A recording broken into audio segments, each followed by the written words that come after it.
नमस्कार विद्यार्थी आणि पालक मित्रांनो, मागच्या वर्षासारखा यावर्षी पण 11वीचे ऑनलाईन प्रवेश होणार आहे.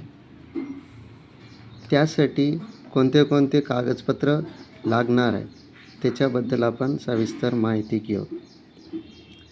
त्याच्यासाठी जेव्हा निकाल लागेल तेव्हापासून आपल्याला 11वीचे प्रवेश ऑनलाईन सुरू होणार आहे. त्याच्यासाठी आपल्याला 10वीचं TC, इयत्ता 10वीचं शाळा सोडण्याचा दाखला, त्याच्यानंतर इयत्ता 10वीचं गुणपत्रिका म्हणजे मार्कशीट, त्याच्यानंतर विद्यार्थ्याचं आधार कार्ड, त्याच्यानंतर राखीव प्रवर्गातील विद्यार्थ्यासाठी विद्यार्थ्याचं जातीचं दाखला,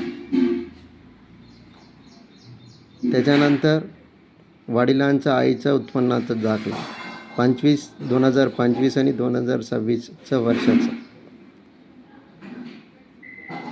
विद्यार्थ्याचं वय म्हणजे डोमिसाईल प्रमाणपत्र, ज्या राखीव प्रवर्गातील विद्यार्थ्यांना नॉन क्रिमिलियरची आवश्यक आहे म्हणजे जे VJNT OBCमध्ये आहे त्यांना नॉन क्रिमिलियरचं प्रमाणपत्र लागतं. त्याच्यानंतर स्वप्रमाणपत्र म्हणजे तुम्ही नॉन क्रिमिलेअरमध्ये किंवा OBCमध्ये किंवा STमध्ये SCमध्ये आहे म्हणून स्वप्रमाणपत्र लिहून द्यायचं राहतं. समजा तुम्ही अपंग असाल तर अपंगाचं प्रमाणपत्र, प्रकल्पग्रस्त असलं तर त्याची प्रमाणपत्र, तुम्हाला क्रीडाचं कोणत्याही गेम्समध्ये तुम्हाला कोणतंही प्रमाणपत्र भेटले असलं तर त्याची प्रमाणपत्र, तुमचं वडील स्वतंत्र सैनिक असलं तर त्याचं प्रमाणपत्र, तुमचं वडील माजी सैनिक असलं तर त्याची प्रमाणपत्र,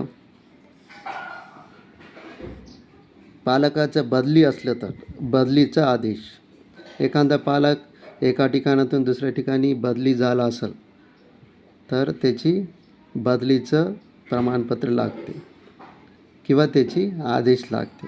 अशा प्रकारे हे सर्व प्रमाणपत्र 11वीचं ऑनलाईन प्रवेशाच्या पूर्वी किंवा 10वीच्या निकालाच्या पूर्वी जे निकालाचा किंवा गुणपत्रिका किंवा शाळा सोडण्याचा दाखला सोडून दुसरे सर्व प्रमाणपत्र जे आपण बनवून ठेवून घ्यायचं आहे तर तुम्हाला ऑनलाईन प्रवेशामध्ये कोणताही अडचण येणार नाही. म्हणून आपण हे सर्व गोष्टी करून ठेवायचं आहे. धन्यवाद.